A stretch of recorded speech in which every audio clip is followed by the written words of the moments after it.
Building Success Podcast. I'm your host, Matt Ellis, and today I have with me John Lynch. John is with Louisville Paving, a company out of Louisville who's actually consistently expanding a little bit. But John, thank you for joining. Welcome. Thank you, Matt. Happy to be here. Yeah, absolutely. So I got an icebreaker question for you, John, just to see how you want to answer this one. Would you rather operate a jackhammer for an hour straight, which you may have had some experience with in your line of work at some point, or you got to get up in front of the entire LPX community, all 500, 600, 700 of you, however many there are, and do a country song on karaoke? Which one are you picking? Yeah, jackhammer 100. So I will say you'll have to keep an eye out for another episode of the podcast that has another Vistage member on it who was all in on the karaoke portion of it. I'll just tell you that much, man. Yeah, we got a couple of those in our office. I'm not one. I'm good with public speaking. Doesn't bother me at all. I don't sing and I don't dance. So to get the title right, John, you are the president of LPX. Is that correct? I'm the president of Louisville Paving and Construction. Okay. So LPX has 5 brands, but most distinctly of Pace Contracting, and Pace has their own president. And then you have Louisville Paving and Construction, which is kind of the flagship brand. So I'm the president of that. Awesome. Can you tell us a little bit, John, a 2-part question here? Hey, kind of tell us a little bit about your journey, but then can you also tell us a little bit about Louisville Paving, how you arrived at Louisville Paving, what you guys do for those that don't know? I know that if anybody's watching this in Louisville or even Lexington for that matter, you've seen trucks on the highway. Yeah. But a little bit about your journey, a little bit about Louisville Paving. Yeah, so Louisville Paving has been in business since 1949. The Doherty family, who owns it's been in business much longer than that. They used to haul coal. And as the natural gas made its way into Louisville and coal went away, they had all these trucks and they had to find something to do. And basically we transitioned into asphalt paving. So we've been in business since 1949. Probably in the past 30 years, we've started doing a lot more site civil construction. Mm-hmm. So that looks like earth moving, storm sewer, sanitary sewer, water lines, stone, curb, asphalt, finish grading, all that stuff. You know, the business as a whole LPX as a whole does about $350 million a year in revenue. Louisville Paving does about 250 of that. And of that 250, roughly 200 is grading and utilities, and about 50 million of it's paving. So that's what we do. We tell everybody it's everything except the building. Another sort of unique thing, about half of our work program is private site development. So if somebody wants to build a Walmart or a warehouse or whatever, we'll do all the site work for that. We also do road work. So if you see a large interstate project or a new road being built or widened, that's right up our alley as well. So we're sort of unique in that we can do really, really big projects, and we also still do a lot of really, really small projects too. Very familiar with the project that you guys have there on I-64, which is coming along pretty well, man. I've been impressed with the operation out there. Gone good, but sorry about the traffic. Road work. Listen, I've seen much worse on highway projects. So tell us a little bit about you though, John. I know you've been with them for a little while, but kind of where you came from, where you started, all that fun stuff. So I grew up in New Jersey. So did my wife, went to high school there, went to college there. After college, through some weird happenings that just kind of shook out that way, we both moved to Southern Illinois, about 30 minutes west of Paducah, to a $3 billion Army Corps of Engineers dam project. So I moved the week after I graduated, went to work there. I worked there for about 4 years. And then the project was coming to an end. I had the opportunity to travel, but I didn't get married to be away from my wife, and my wife has a career, so it wasn't really fair to ask her to relocate every 12 months. So we just started looking. We were already 900 miles from the closest family member. So somewhere between Southern Illinois and Maine, we were headed. And Indeed actually had a new feature at that time where instead of filling out a 45-minute job application, you could upload your resume. And if the listing was set up right, you could one click, it would apply, fill out all that nonsense for you, and you were done. So there was a paving contractor in Louisville, had no interest in paving or working for them, but seemed like a great time to test that button out. So I did it, went through a couple phone interviews, a couple in-person interviews, and here I am. People ask all the time, and there's no good explanation for why I ended up here. So anyway, I started, at the time, we were split between public and private work. So started as a project manager on the private side. Did that for about 4 years. Then I took over all of our public highway work, not paving, just like the construction part of it. Did that for a couple years. Then I took over all of our construction stuff. So that's public and private development. We kind of combined those two divisions, made it one. And then recently in January of this year, I took over as president of Louisville Paving. which means I was doing all those same things, but the paving division and asphalt plants also rolled up under me, and then estimating as well. Yeah. So that was about 9 years ago. Yeah, I loved when you told that story in Vistage because generally speaking, I mean, if you're talking to somebody that's, you had a family member in and around the Louisville area, but it was hilarious when you're like going from New Jersey, Southern Illinois. Now you got roots in Louisville, man. For a while, it would seem too. Yeah, yeah, I think we're stuck at this point. So Definitely, definitely. So obviously, you've progressed with LPX and gone from project management up to the president of that particular piece of yeah, LPX or Louisville Paving now. What is your leadership style? Obviously, something about you has resonated with the folks there. We know a lot of people that with Louisville Paving just through Vistage and through being in the Louisville market. What is it about your leadership? What kind of leadership style do you subscribe to and attribute your success to? yeah. So I don't know. That's always a tough question for me. I think one of the things that throws me for a loop when people like talk about leadership or ask about leadership is like, as a leader, you don't get to pick. You don't get to pick if you're a good leader. You don't get to pick if you're a good communicator. The people that work for you and around you get to decide that. So it's always a little bit weird to talk about it from my seat because I don't know.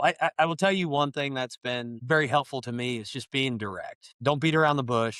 Make your expectations clear. And when your expectations are clear and you're comfortable that you've communicated them properly and that the folks you're working with definitely understand it, then you can start to talk about accountability at that point. But I think where a lot of people get sideways is they're either afraid to clearly communicate what they expect and when things didn't go the way they wanted, or they try to do that and they're not concise enough and people walk away confused. Yeah. So you can't have accountability without clear expectations. And I think delivering that is probably the most important part. Yeah. Communication is key.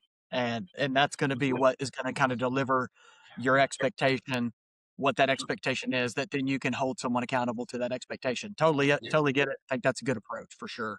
This question I'm very interested in your take on because of how long Louisville Paving has been around. You always hear there's always going to be a buzzword, something buzzword related in business. It's AI, even though I don't think AI is more than just a buzzword right now. But you've been in the business long enough that I'm sure you've heard 25 different buzzwords. So culture is a big buzzword right now.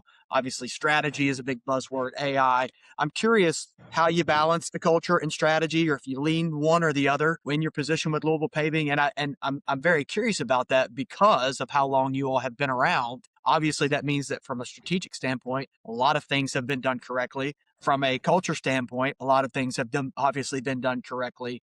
So curious how you kind of navigate that and if you lean one way or another on one of those. We've been in business for a long time. The majority of that's really probably not my story to tell, but in the 9 years and change I've been there, it's kind of shifted. So, not that long ago, 7, 8 years ago, we were pretty segmented. I Mhm. alluded to earlier that, the site construction was different and the highway construction was different and the paving construction was different.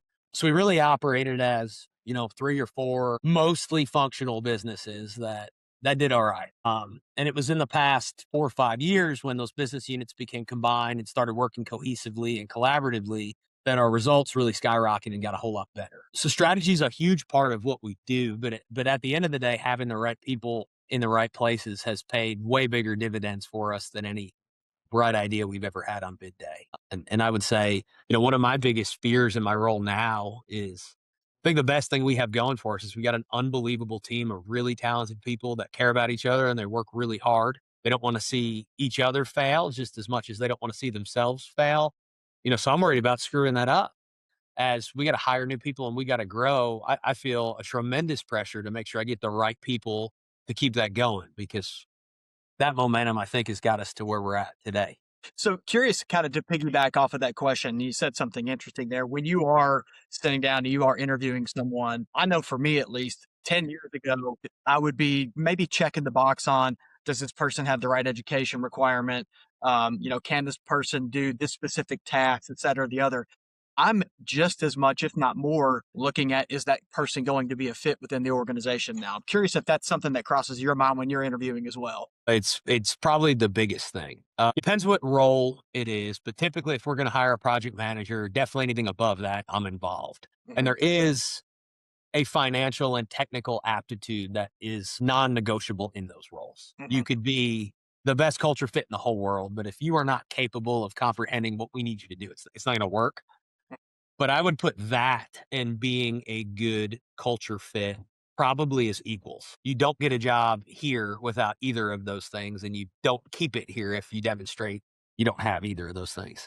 I couldn't agree more, man. I couldn't agree more on that one. You've talked about the Yeah. culture of it. Were there anyone, a mentor or anybody influential? Either it could have been in your past, could be now, could be someone potentially that you're looking forward to that has been somebody that you've gone to lean on. When you've had leadership questions or leadership issues, anything like that. Curious if you could talk a bit about that. Yeah, there's probably 2. First one's my dad. I grew up in the truck with him listening to his Nextel all day long. He runs a construction business back home. So, not on purpose. I didn't realize this till a few years ago, but I really never thought about doing anything other than construction. Wasn't like this grand plan I had, but when I think back about it, there was no point where I almost took an off ramp and went to do something else. This is just Yeah. what I was going to do because of him. Then when I started here, we were structured quite a bit different at the time, but the gentleman who ran our paving division, his name was Kevin Klain. He went on to become our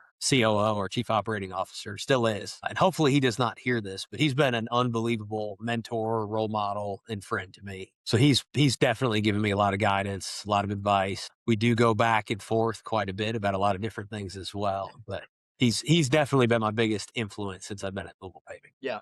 Yeah. Healthy conflict, it sounds like, though. That's a good thing. Lots of it. Yeah. And hopefully we'll edit out the part where you say anything good about him. He Yeah, doesn't I get it. don't. Thank you. So want to talk a little bit about maybe some of your challenges and your successes. And start with challenge first.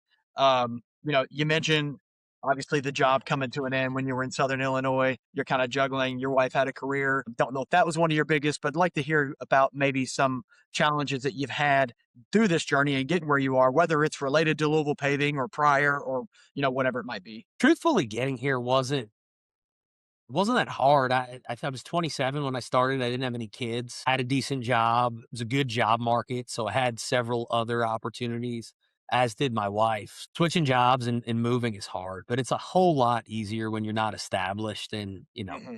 you're basically just a recent college grad who can go do, whatever he wants for the most part. So Yeah. can't really say I had any major hurdles there. Like there's obviously things at work and part of your job that are hard and you figure it out and you learn from it, you move on. But I can't think of one specific thing that stands out to me as, oh my gosh, this is just this monumental hurdle. I don't know what I'm going to do about it. Yeah, I get it. It's funny you mentioned the part about being established, and Yeah. whenever Scott's the founder of our company. When Scott called me all the way back in 2011, my wife and I had been married for a year and some change at that point. Okay, I got this opportunity in North Carolina. If you want to go down there, and I remember getting off the phone. I'm like, man, we don't have any kids. We had a house that you could throw it on the market, whatever. Our parents and my parents and her parents both live in Lexington, but it's like let's go try this out. Like, what's the worst Yeah. that could happen? We can go explore another state for a little while. And that was a 2-year job that it, turned into a 7-year job. So there's obviously some other complexities and nuances there. But I think now living here in Lexington, having 3 kids, it's like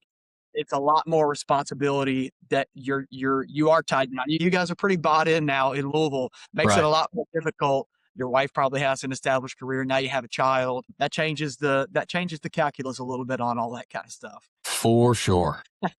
Now, and piggybacking off of challenges, success that resonates with you in your journey to kind of where you are now that comes to mind. I think it's just been several small wins. One thing that's really cool for me is since I came here and I realized what a great organization this is, 2 guys that I used to work with when I was in Southern Illinois both moved to come work here as well. So that was pretty cool. Through my opportunity, I was able to open an opportunity for a couple other guys that I really like, and so that was neat. Yeah. The other cool thing has been how many folks so I started here as a project manager. I made it to the role I'm in today. Along the way, we've hired, I don't even hundreds of people. I don't even know how many it's been. But to see some of those folks we hired now move up into superintendent and project manager and operations managers and VP roles and all this stuff, like that's really cool. At some point, you get promoted enough that there's nowhere else to go. So what becomes cool is the team you build and the opportunity to affect and influence the people that you work with and make their lives better and their families better. And that's pretty cool. So I would say it's been the biggest win for me, is to get to see that happen for a lot of folks that I work with. I love that answer, and I would also say that in some ways it's a blessing and a curse. I'm with you. It's Yeah. awesome to be able to see an employee get to go buy a new car. We have a younger project manager for us that just bought his first house, and I'm like, man, that's so awesome. I'm so Yeah. happy for you. But there's also that weight of, and I know you feel it. We gotta continue to get work. We got to continue to sell work and get this stuff in the door and produce on that, so that we can continue to put food on the table for these people's families, because there are a lot of souls that rely on the leadership team there at Louisville Paving to make sure they can put food on the table every night, and that's a heavy burden to carry sometimes. Absolutely. Something funny that you mentioned, it kind of parlays into my next question. You talked about you get to a point on, like, where do you go next? I'm Yeah. curious, I'm curious what John's mindset is on where do I go next with Louisville Paving? You're on the executive team. This is the company that is established and been around for decades. It's not like you guys are closing shop tomorrow or anything like that. So I'm curious of where you want to be and where you want to see Louisville Paving go in this journey in the next 5 years, 10 years and beyond. We've grown a lot in the past 10 years. We intend to keep growing. So I think what we'd like to see is, we'd like to see market expansion. We've been Louisville Paving, which the name itself is kind of a challenge today. We have an office in Lexington as well. We work in Southern Indiana. We do work basically anywhere within a 2.5 hour radius of Louisville. Right. So continuing to grow and develop those markets outside of just Louisville is a big deal for us. And, we're super fortunate. Our owners are great. We have a ton of freedom and autonomy to chase and pursue the things that we want to do. So the answer is to grow as much as we can. We would love to be in Lexington more. We already have an office there. We started a blasting company last year, which is off and running. So it's just to take what we're doing in Louisville, spread it out more, provide more opportunities for people, get into new markets where we can build and develop market share so we can continue to grow and expand. I love that, man. As we kind of sunset the podcast here, I'm curious, if you can tell us how people can connect with you, whether it's via LinkedIn or email, anything else you got to say about Louisville Paving, but most importantly, I would love for people to be able to connect with you on LinkedIn. And then if you can leave us with, I don't know if you've got a favorite leadership quote or a book that may be resonating with you that you're reading now or have read in the past that you would want to share with the listener. So you can find me on LinkedIn. My email is jlynch@loupaving.com. I don't care if you want to share my phone number and stuff, and whatever notes you have at the end, doesn't bother me at all. I don't know if I have a favorite leadership book or quote. I am a big fan of Jocko's book. I think Extreme Ownership is really good. I think that most people could do themselves and their team a service to there's so many things in this industry that we can't control. There's a million outside influences that dictate what's going to happen, why it's going to happen, how it's going to happen. But the few number of things we can control, get those right, be responsible for them, and do everything you can to give yourself the best opportunity for overall success by managing the things you can manage. Yep. I think that book does a great job of articulating how to do that. It provides examples. It's been a couple of years since I read it. I probably ought to read it again, but that's what I would recommend. It's a good recurring read. I like a lot of his stuff, and I don't remember if it's that one or one of his other books that talks about your realm of control and your realm of concern. You just kind of alluded to it. Yeah. Your realm of control are the things that you can control. Your realm of concern are all the other things that we get all in our head about that we have no bearing over, and we can't impact change on those at all. So why focus so much of our time and effort and our stressors on that? Control the things you can control. I agree 100% on that. Exactly. Yeah.